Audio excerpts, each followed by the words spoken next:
একটা সুন্দর দৃষ্টান্ত হচ্ছে আবু লাহাবের ইতিহাস। আবু লাহাব তিনি নবীজি মোহাম্মদ সাল্লাল্লাহু আলাইহি ওয়াসাল্লামের চাচা ছিলেন। এই নামটা আসলে তাকে দেওয়া হয়েছে, যার মানে ধ্বংসের পিতা। আর সে ছিল নবীজির ঘোর শত্রুদের একজন। যখনই কাউকে দেখতো নবীজির সাথে কথা বলছে, সে অপেক্ষা করত। যখন নবীজি চলে যেতেন, লোকটির কাছে গিয়ে জিজ্ঞেস করত, নবীজি কি বলেছে? সে কি কালো বলেছে? এটা সাদা। সে কি দিন বলেছে? না, এটা রাত। সে নবীজির বিপরীত বলতো। নবীজির চিরশত্রুদের একজন ছিল সে। সে রাস্তায় চলতে চলতে অনেক সময় মিথ্যে কথা বলতো নবীজিকে ভুল প্রমাণ করার জন্য। আর পবিত্র কোরআনে একটা সূরাই আছে, সূরাটির নাম লাহাব, অধ্যায় 111, যা আমরা সবাই ভালোভাবে জানি। সালাতে অনেকবার পড়া হয়, তাব্বাত ইয়াদা আবি লাহাব ওয়া তাব ইত্যাদি। এই সূরাতে উল্লেখ আছে যে আবু লাহাব এবং তার স্ত্রীকে দোজখের আগুনে পোড়ানো হবে। তার মানে কখনোই মুসলিম হবে না তারা, কখনোই ইসলাম গ্রহণ করবে না। এই সূরা নাজিল হয়েছিল আবু লাহাবের মৃত্যুর 10 বছর আগে।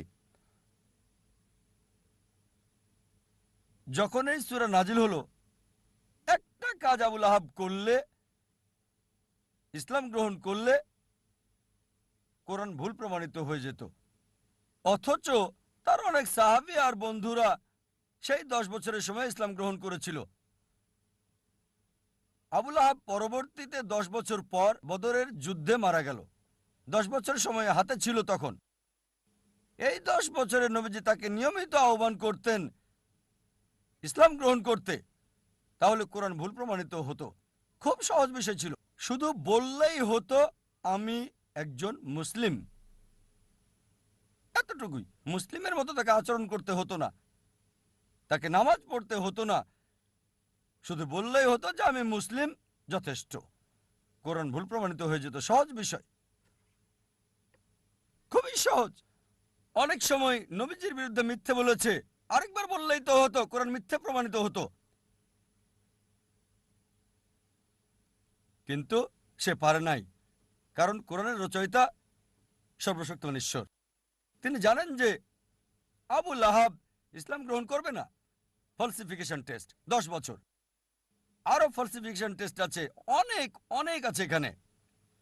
এটা উল্লেখ আছে সূরা বাকারা অধ্যায় 2 আয়াত 94 ও 95। ইহুদিদের একটি দল ছিল যারা মুসলিমদের সাথে তর্ক করেছিল আর বলেছিল যে আখিরাতের ঘর আল্লাহর সাথে শুধুমাত্র আমাদের। তাই আল্লাহ বলছেন সূরা বাকারা অধ্যায় 2 আয়াত 94 ও 95, যদি তারা বলে যে আখিরাতের ঘর আল্লাহর সাথে শুধু তাদের জন্য, তাদেরকে বলো মৃত্যু কামনা করতে। যদি তোমরা বলো নিশ্চিতভাবে আখিরাতের ঘর তোমাদের, আখিরাত তোমাদের, তাহলে মৃত্যু কামনা করো।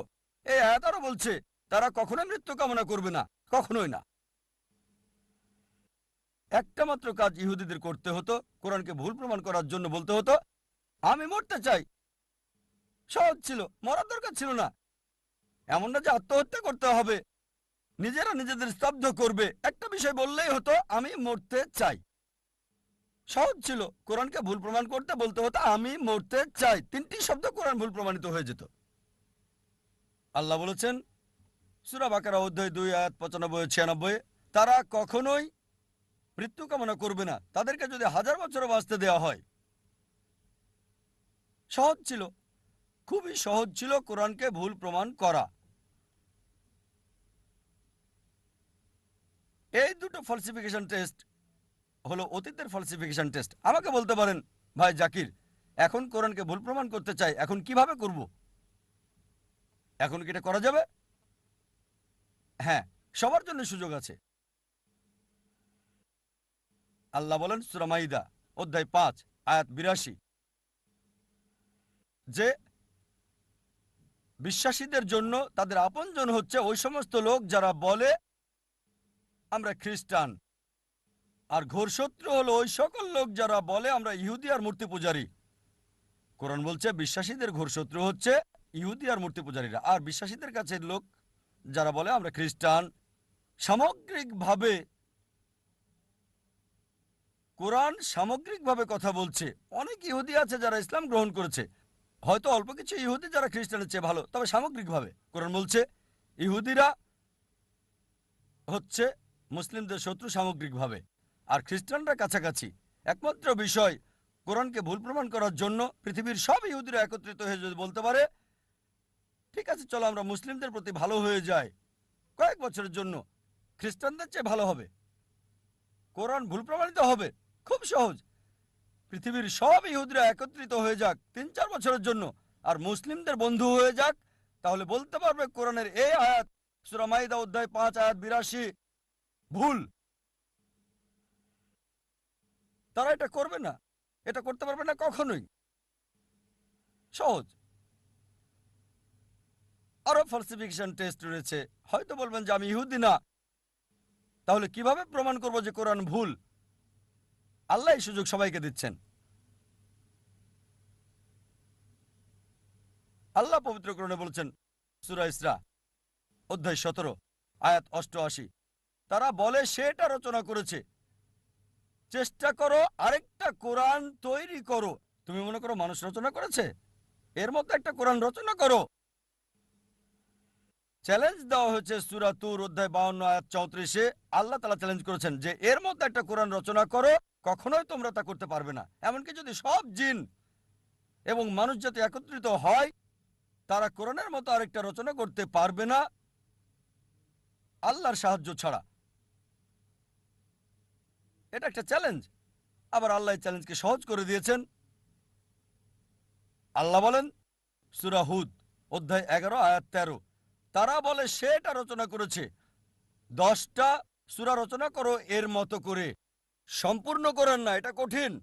বাদ দেন এটা, ওই চ্যালেঞ্জটা কঠিন। 10টা সূরা রচনা করো কোরআনের মতো। যে কাউকে সাহায্যের জন্য ডাকো আল্লাহ ছাড়া, কখনো এটা তোমরা করতে পারবে না। আল্লাহ চ্যালেঞ্জটাকে আরো সহজ করে দিয়েছেন, খুবই সহজ। সূরা ইউনুস অধ্যায় ১০ আয়াত ৩৮, তারা বলে সে এটা রচনা করেছে। এর মতো একটা সূরা রচনা করো, একটা, পুরো কোরআন না, 10টা সূরা না, একটা সূরা এর মতো।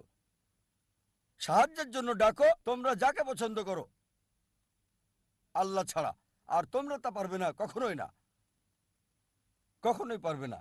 এবার আল্লাহ চ্যালেঞ্জটাকে সহজ করে দিলেন। আল্লাহ বলেন সূরা বাকারা অধ্যায় ২ আয়াত ২৩ এবং ২৪-এ, আল্লাহ বলেন وإن كنتم في ريب مما نزلنا على عبدنا যদি তোমরা সন্দেহ করো যা আমি নাজিল করেছি আমার বান্দার প্রতি সময়ে সময়ে, فأتوا بسورة من مثلي একটা সূরা রচনা করো কিছুটা এর মতো করে। من مثلي এটা মিসলি না, মিম মিসলি, মানে কিছুটা অনুরূপ, ঠিক কোরআনের মতো না। চেষ্টা করো, রচনা করো একটা সূরা কোরআনের মতো করে।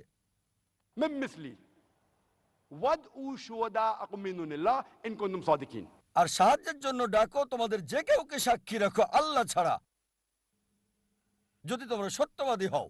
فإن لم تفعلوا তবে যদি তোমরা না পারো, ولن تفعلوا নিশ্চিত যে তোমরা পারবে না, তাহলে ভয় করো সেই আগুনকে যার জ্বালানি হবে মানুষ ও পাথর। তোমরা তা করতে পারবে না এবং নিশ্চিত তোমরা তা করতে পারবে না। তাহলে ভয় করো সেই আগুনের যার জ্বালানি হবে মানুষ এবং পাথর। এটা হলো চ্যালেঞ্জ। চেষ্টা করে একটা সূরার কিছুটা মিল করে রচনা করো। হয়তো বলবেন সত্যি যদি এটা পরীক্ষা হয়ে থাকে তাহলে সূরাও রচনা করতে হবে আরবিতে। তাই বলবেন ভাই জাকির আমি আরবি জানি না, তাহলে কিভাবে পরীক্ষায় অংশগ্রহণ করব? ঠিক আছে, যদি কোরআনের মতো সূরা রচনা করতে হয় এটা আরবিতে হতে হবে, ইংরেজিতে হবে না, ফ্রেঞ্চ হবে না, হিন্দি হতে পারবে না, উর্দু হতে পারবে না। অনেকে চেষ্টা করেছে, চেষ্টা করে নাই তা না, শত শত লোকজন চেষ্টা করেছে আর তারা চরমভাবে ব্যর্থ হয়েছে। তারা চেষ্টা করেছে তবে বাস্তবতা থেকে অনেক দূরে। অনেকে চেষ্টা করেছে, অনেকের কথায় বইয়ে উল্লেখ আছে, তবে তাদের সবাই চরমভাবে ব্যর্থ হয়েছে। এখন হয়তো বলবেন ভাই জাকির আমি আরবি জানি না, ইহুদিও না, কিভাবে আমি কোরআনকে ভুল প্রমাণ করব? অনেক ফালসিফিকেশন টেস্টই আছে। আর একটার কথা বলবো, সেটাতে সবার জন্য সুযোগ আছে। আলোচনা শুরু করেছি কোরআনের একটা আয়াত দিয়ে। সূরা নিসা অধ্যায় ৪ আয়াত ৮২-তে বলা হয়েছে أفلا يتدبرون القرآن ولو كان من عند غير الله لوجدوا فيه اختلافا كثيرا তারা কি কোরআন নিয়ে ভাবে না আল্লাহ ছাড়া যদি অন্য কারো কাছ থেকে আসতো, অন্য কারো কাছ থেকে সর্বশক্তিমান ছাড়া, তাতে অনেক অসঙ্গতি পাওয়া যেত। তাই যদি কোরআনকে ভুল প্রমাণ করতে চান, একটা কাজে আপনাকে করতে হবে, একটা মাত্র অসঙ্গতি বের করে দেখাতে হবে।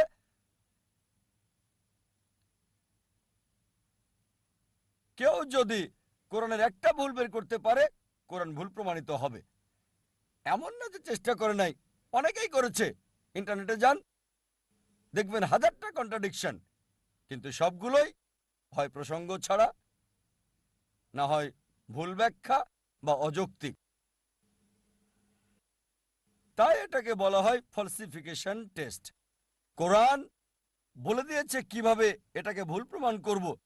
যদি ভাবেন আল্লাহর পক্ষ হতে না, ভুল প্রমাণ করতে চান, চেষ্টা করেন, একটাও সঙ্গতি বের করেন, ভুল প্রমাণিত হবে। এটাই হচ্ছে ফলসিফিকেশন টেস্ট। যে কোনো মানুষ যে আল্লাহকে বিশ্বাস করে অবশ্যই একমত হবে, যদি সে যুক্তিবাদী হয়।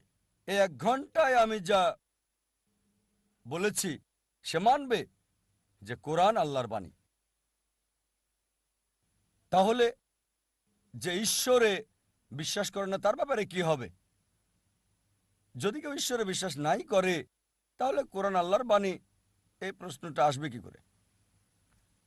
সুতরাং আমরা অধিকাংশ বিষয়ে কথা বলছি, তারপরও একটা বৃহৎ অংশ আছে যারা নাস্তিক, যারা বিশ্বাস করে না আল্লাহকে। তাদের ব্যাপারে কি বলবেন?